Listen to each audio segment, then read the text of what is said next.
Hindi ko ma-pinch yung nose ko pag naka-mask, kaya hindi makapag-equalize. Ano ba yung magandang mask for cute nose? Before natin sagutin si Sweet Kaku.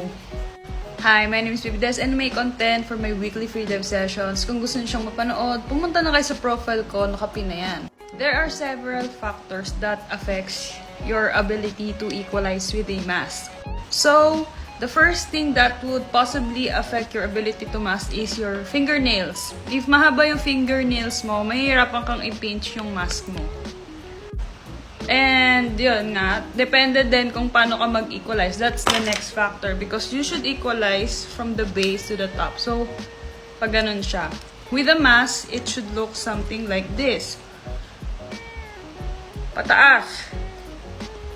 And the third thing that affects your ability to equalize is the quality of the mask. So, this is my mask that I sell. So, message nyo ako kung gusto nyo itong bilhin. I have this graded version and a non-graded version. So, my mask is super malambot ng material and malambot din yung sa nose pad. So, madali siyang i-pinch. O, tignan nyo. Malambot. Madaling i-equalize yung mask na to.